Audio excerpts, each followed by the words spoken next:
Wendell is as I mentioned, is the market president for AmeriHealth Caritas in the District of Columbia. They're the predominant managed Medicaid company in DC, and we hope to be working with her soon on how to expand psychological services in DC.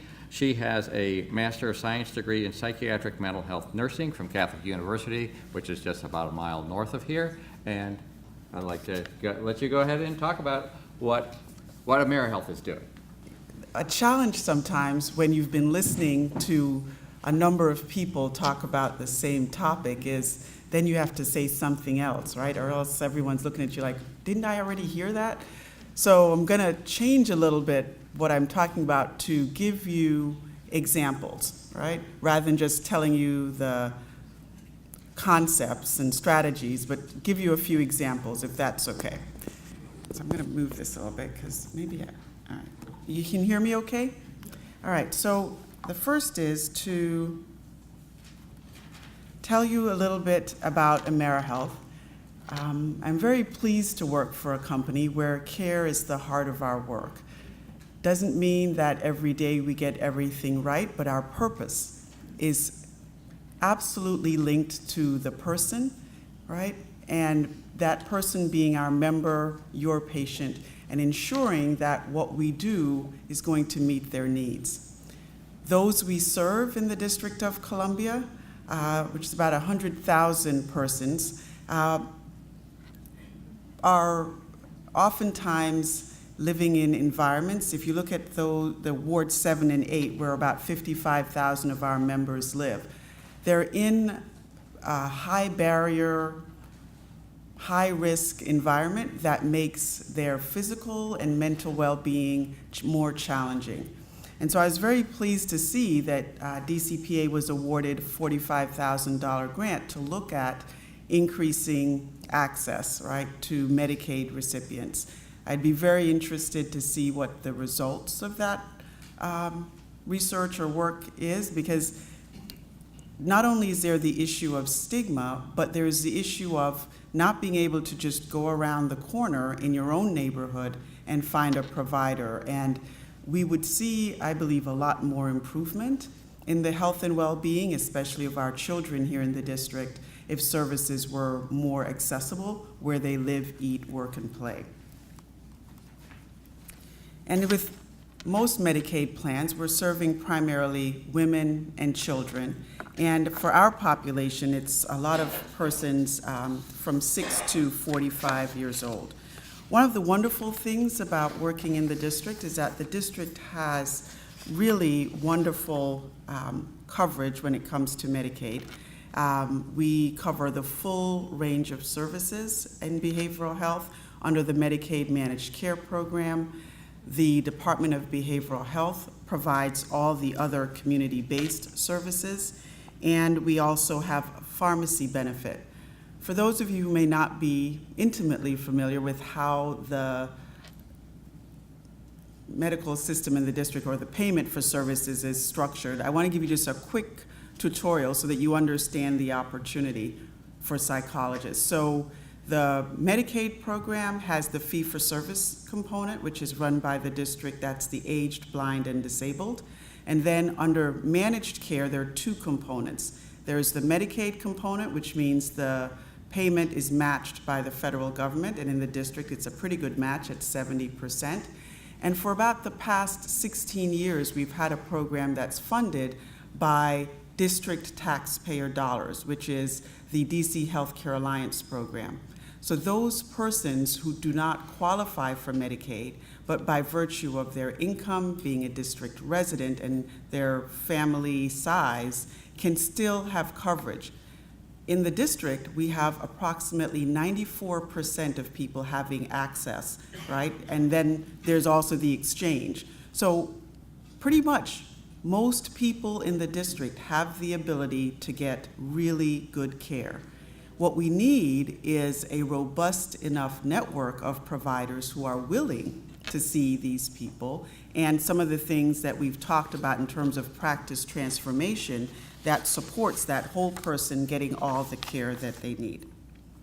You've heard already about kind of this evolving ecosystem and the changes, so I won't say much more about that, but I'll get to using some examples later. At AmeriHealth, I know it must feel very strange for you all the evolution and the change and how quickly it's happening. Well, the changes are happening as well for the managed care companies, right? We have to adapt and change as well. So these pillars represent what we have identified as ways that we need to change. The first is member engagement and empowerment. Once upon a time, for managed care companies, a lot of what we did was telephonic, right? The care manager called, the peer reviewer called, all these things were really done by phone, and it could be done from anywhere in the country. What we're finding is we've always known that healthcare is local, but dealing with human beings and the changes and the challenges that they have also requires a lot more in-person intervention. It's sometimes a little bit more costly, so you do have to look at how do you stratify and appropriately target who would benefit from an in-person intervention. But I will tell you, we are building out a much more multi-channel approach that includes meeting the person where they are. So it might be in their home, it might be at our wellness center, and then as was mentioned earlier, using text, tablets, member portals, any of those other channels as well. Our members have told us pretty clearly that they prefer to not receive paper. So stop mailing us things and stop just calling us. So we have been building out video content with collaborative partners, et cetera, so that we offer more of that rich member experience and choice and preference. We also are working in different ways with our providers and our community partners, recognizing that I could never hire enough people to do all the kinds of things, to be that trusted advisor or support to our members. We are collaborating at great speed with many different types of providers to get our members the things that they need. So I have collaborations to provide meals with an organization, Mom's Meals. I have community-based, church-based, faith-based companies, institutions that are helping us to fill out that rich array of services and supports that our members need.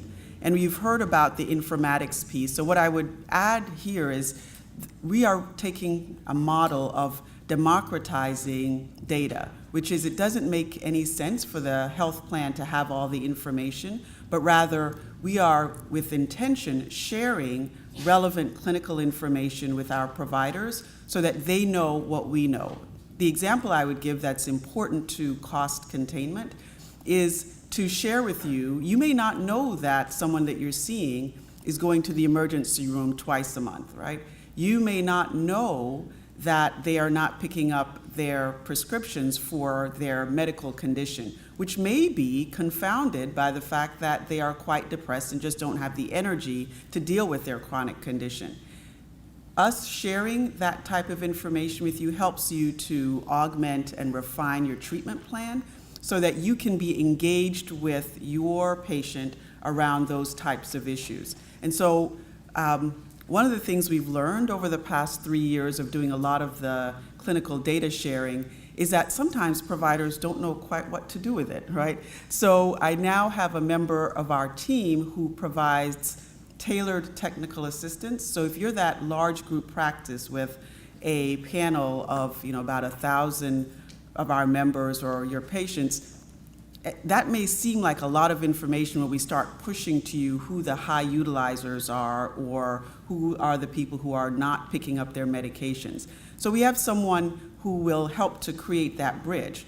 He will look at your EMR, get a sense of what does it have, can you import things in, should we help you to be able to run your own reports, that kind of thing. So we've realized that we need to help in that piece where we don't just give you the information, but we also help you figure out how to use it. And I think that underscores kind of what you heard earlier about the conversation. You could sit in your office and just be like, those managed care companies, they just keep making our lives more miserable. Or you could pick up the phone and call and say, you've been sending information, or when I log into your provider portal, I see the following things. how do I go from here to where I think you want us to be? And it's a rich conversation. It is an evolving conversation. And I will tell you, there is mutual learning that occurs every time we have those conversations. So I would encourage you to really, most managed care companies are set up so that you have provider representatives, really push that relationship beyond just a conversation about what claims got paid, didn't get paid. That's important. But also, where does the value and the collaboration with the MCO really come into play?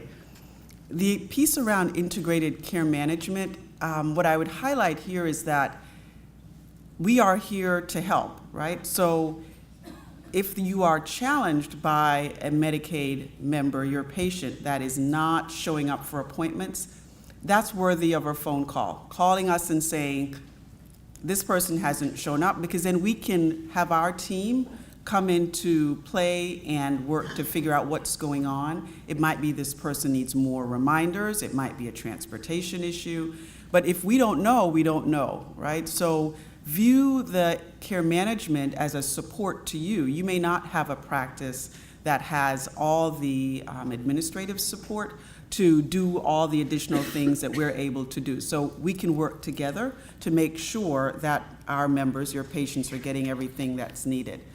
So what else is happening to integrate behavioral care? I'm very pleased, and Epstein, Becker, and Green helped us with this as well, that in the district in the past year, we did get a change to the DC Mental Health Act.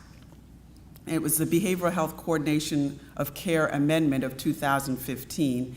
And what we aimed to do in getting this change was to close the gap so that communication can flow more freely with those persons that are taking care of a patient, right? We want to be sure that some of the key things that impact good care, such as knowing the diagnosis, knowing whether the person is on medication, knowing whether they're keeping their appointments, those kinds of things are occurring and being shared so that we can have have one treatment plan and work together towards those goals. One of the things in the patient experience, and I talk to our members as often as possible, is that they are frustrated by the fact that no one's talking to the other people on the team, right? So what happens is, well, I talked to my psychiatrist or psychologist who didn't talk to my PCP, who didn't speak to the specialist, and it's frustrating. It feels like they're telling their story over and over again, and then I have care managers that are calling and trying to help, right?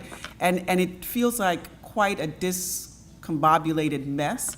And so this idea of us talking to each other and coordinating more is critically important to the patient experience, because what happens is they get tired and then they don't really want to engage with any of us, which means they often get more derailed in terms of their health and well-being and end up utilizing services that don't move them forward in terms of being well. We are providing lunch and learn sessions. I've learned that trying to sometimes get providers to one big meeting is not the best way, so bringing things to them. We do our lunch and learn sessions where we show up at their office by 10 minutes to noon, and then we are out of there and ready to go promptly at 5 minutes till 1. What I ask is that the entire staff in the office attend the lunch and learn. The patient experience begins with whomever they interact with first when they walk into the office, and oftentimes the person at the front desk, just by virtue of how they do what they do, is an important part of the overall experience. And so having them hear as well the topic and the information we're presenting, even though it may be somewhat clinical, I find creates a better member-patient experience. And so our lunch and learns, we've been doing them for primary care providers for about a year and a half, educating them on easy screening tools such as the PHQ-9, some of the anxiety-related tools, some specific ones for teens, so that they can be doing more screening and referring, which I think would be good for you all, right, in terms of getting more people coming to you. Many of our PCPs aren't necessarily interested in treating, but they do recognize that when someone's in their office, something is going on. So we wanted to be sure that they had tools at the ready to screen and refer. Some of the feedback I received from them was, that they felt our website and looking up and finding behavioral health providers was a little cumbersome. So I said, well, I prefer to do it electronically because then when you look someone up, if any changes have occurred to the network, it's always fresh. But they said they'd still prefer to have something on the website that they could just print. So we adapted to that as well. And so on the website is a version that's PDF that can be printed that we update every month so that they can always quickly find a behavioral health provider for their patients' needs. We talked already about the telebehavioral health program. We have a wellness center where, to help address this issue where many of our members still feel a lot of stigma or concern about being seen walking into a behavioral health provider's office, our telebehavioral health appointments can be done at our wellness center. We have rooms that are secure and all set up for those appointments. We're also helping to bridge the gap and make sure that providers know when their patients have been hospitalized so that they can intervene and follow up more quickly. And then I'm struck by the children and teens that we serve that have incredible needs, but either they're in a household where the family isn't ready to acknowledge and address it, and so that's challenging. So what we've worked to do, and I'm always open to ideas, is maybe if we could message to these children and teens, right? They can start to figure out and they can ask the question. They can ask a teacher at school, they can self-refer to a counselor at school. So I don't know how many of you have seen the movie Inside Out, but I'd taken my son to see it, and I was struck by how well, sometimes Hollywood puts out really garbage, but this was good, right? How well they were able to, in layman's terms, in very easy ways to understand, explain how our psyche works, right? How the chemicals in our bodies work, how our memories work, positive and negative, to keep us sustained. And so I talked to my team, who I will tell you, they sometimes think I'm like the mad scientist, because I'm always saying, if what we're doing isn't working, let's just try something else. So what we tried was we tried a movie night at a high school where we showed Inside Out. I have a chief psychiatric officer who was there, and our social workers were there. And we had a piece where we just did Q&A. What was great about this was we had families. So the children were able to hear, the parents were able to hear, and there was this rich dialogue created around what is this behavioral health thing, and why does it matter? So, as I said, I'm always open to ideas, but that was an eye-opener for me in terms of the dialogue that was initiated. So I think we're on to something in terms of looking at how we message and doing it in varying ways so that our intended audience is able to hear us and hopefully make changes. I won't say more. I was going to go back to this issue of telebehavioral health, but the point was already made that it's an important and easy way to offer access, right? So when I think about our members on living in Ward 7 and 8, I would love to have more providers doing telebehavioral health so that they can have that access. And you should know that every year when there's a resurvey to see how many of persons being served by Medicaid have a smartphone, they do, right? Because they don't have a computer very many times. So that smartphone becomes their access to everything, right? What I've noticed at some of our member events, I'm always looking to see what phone people have, that many of our members have an iPhone. And so I said, well, you have an iPhone? They're like, you know what? This is the best phone to have for being able to access and download things. So I just throw that out there to say that, there's lots of opportunity for you to go beyond your practice walls in terms of seeing patients. In the district, we have health homes. We have one that is underway right now, and then a second one is planned. And I highlight this because the components of the health home tie into this evolving landscape. The comprehensive care management, the care coordination, health promotion, the transitions and follow-up, and the referrals, right? And addressing the social risk factors are really important. The health homes that we have right now are a collaboration between the Department of Healthcare Finance, so they're the ultimate payer, the Department of Behavioral Health, and the core service agencies that the Department of Behavioral Health licenses, so that they are now collaborating in a different way. And our health home focuses on persons with a serious and persistent mental illness and a chronic medical condition. The next one is going to bring in the risk factor of persons experiencing homelessness. So you can see how this is all moving forward, and it's moving forward very quickly. And then in terms of your role, you've heard about the whole person. I would say, highlight again the coordination with the PCP. I was very pleased to see that you all have a diversity and cultural competency committee.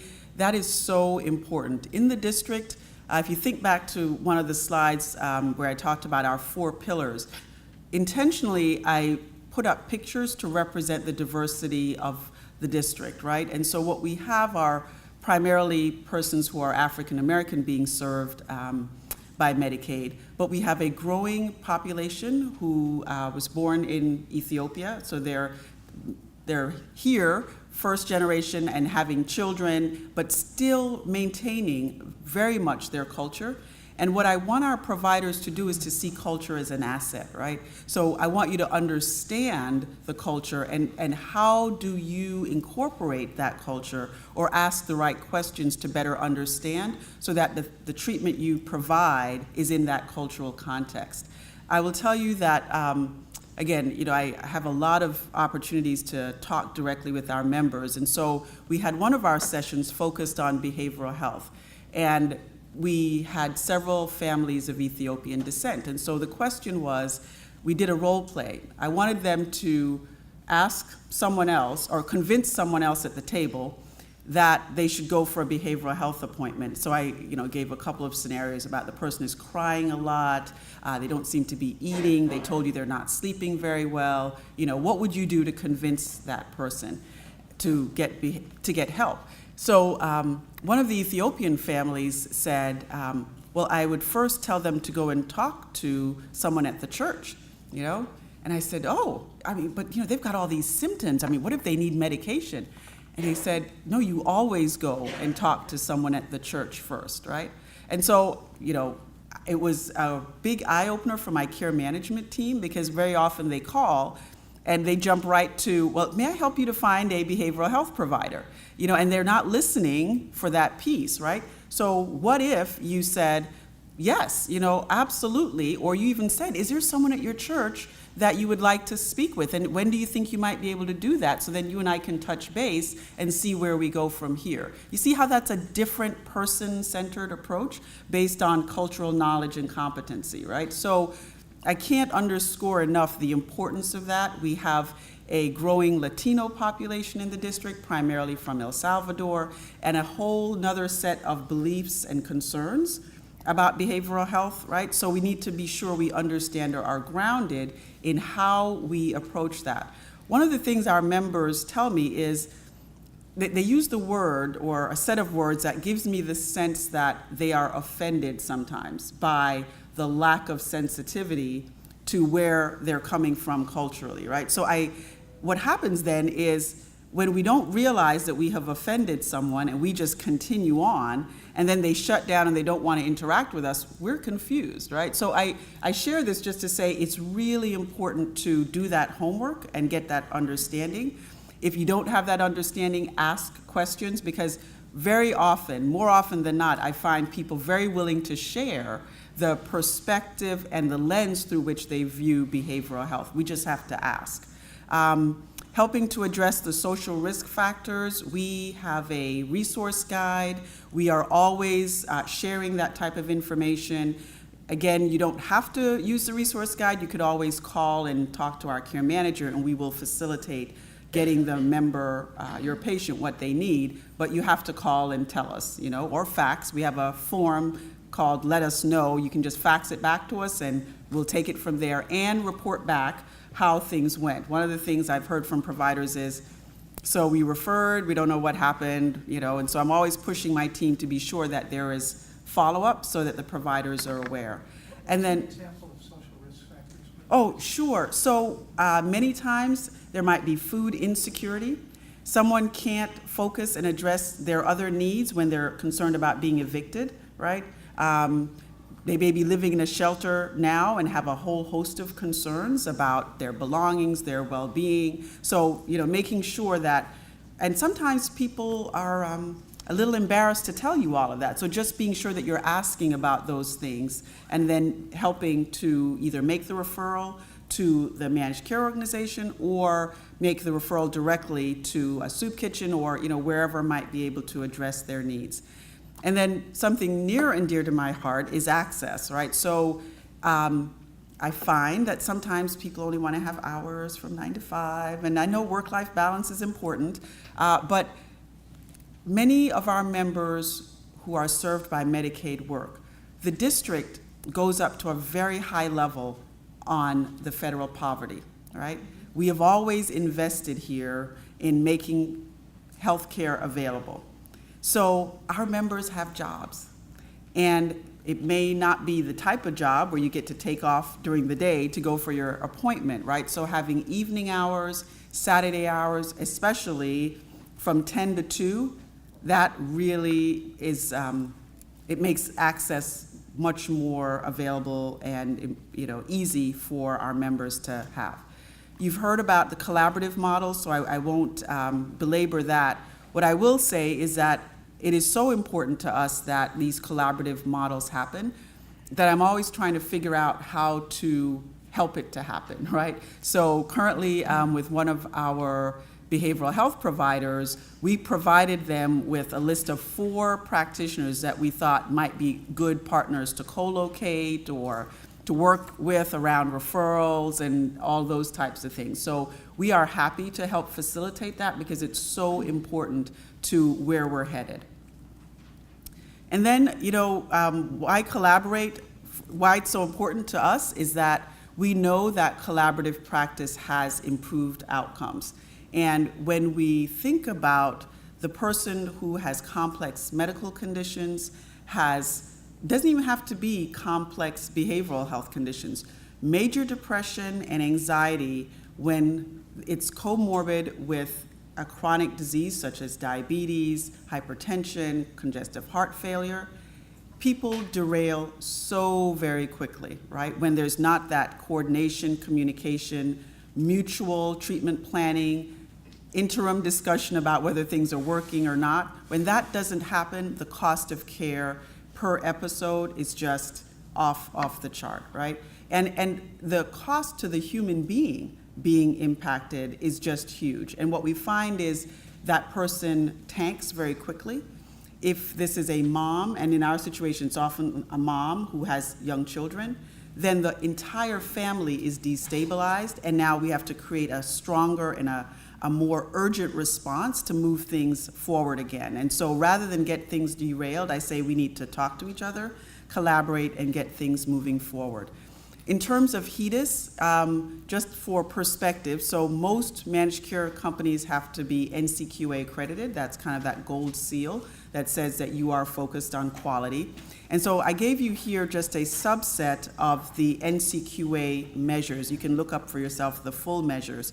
But this is how the MCO is measured on an annual basis, right? So on an annual basis, our HEDIS scores tie into our NCQA rating. And so we have no choice but to be sure we are addressing these things, which means our providers have to be addressing these things.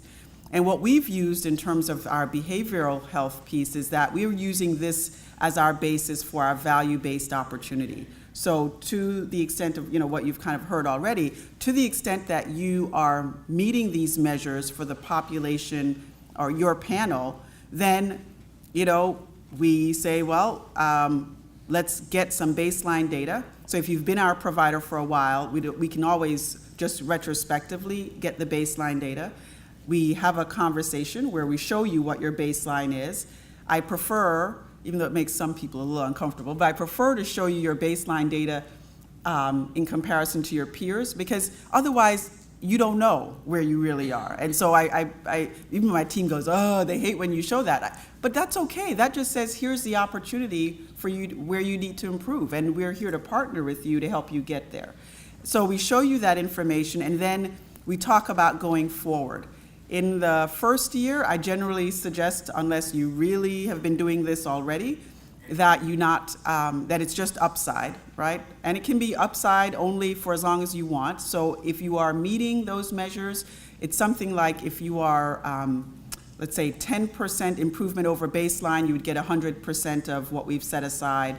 If it's 5% over baseline, then you get another. So it's usually tiered. So there's always some opportunity, if you improve, for you to get some payment. We make our payments usually on an annual basis because that gives us enough time for claims run out and such. Though some of the feedback we get is that people would rather see quarterly. Quarterly is a little harder from a pure analytics and making sure the data is really good perspective. But we're looking at maybe if we did 9 months at a time or something like that. So trying to make sure it works for both sides. But this gives you a sense of the kinds of things that are important and the fact that those are what you're likely to see in terms of value-based payment. And then patient care transitions offers a huge opportunity. You'll see on the previous slide, you saw that things like 7-day follow-up is important because it helps with preventing a readmission, right? And so the transitions piece, especially for those being served by Medicaid, it works better, and I'm just throwing this out there, if we go to where the patient is, which is in the hospital prior to being discharged. Once they're discharged, it gets a little wobbly, right? Because they're going back to often a very complicated situation. It's much harder to find and reach them. So one of our behavioral health providers, I was speaking at a forum like this, the DC Behavioral Health Association, and I was saying, what are our challenges? And I told them about this issue with the 7-day follow-up and getting engaged with members, and the fact that my behavioral health readmission rate was way too high, still is. I said, so we need some kind of an intervention. So this bold practice came to me and said, what if we tried something? I said, I'm all ears. And so what we decided to try was them going to the hospital and visiting our behavioral health patients. And so they go and they visit, and they do a couple of things. One, they do a medication reconciliation. Two, they really get an understanding of why the person was admitted. Three, they connect to the practice or whomever they were in care with to try and get that follow-up to get additional information. And most importantly, they are there when the patient gets discharged. They will make sure that my care managers know when the appointment is, what the reminders are that are needed, and they tell us about any of the psychosocial risk factors that are existing that are important to this transition occurring, right? So it's really helpful. It's been working very well. It's bringing down our rate, even though it's still higher than we want it to be. So that whole piece around the transition support and communication is a real opportunity where you could, if your practice worked so that you wanted to do that, and you don't have to do it every day. If you said, I'd be interested in doing Thursdays 10 to 2 or 10 to 4 or something like that, that would work as well. So in terms of takeaways, it's going back to the person being served, taking that lens of who they are in the context of their full lives and their families. It's being flexible, whether it's multi-channel ways of them reaching you, you reaching them.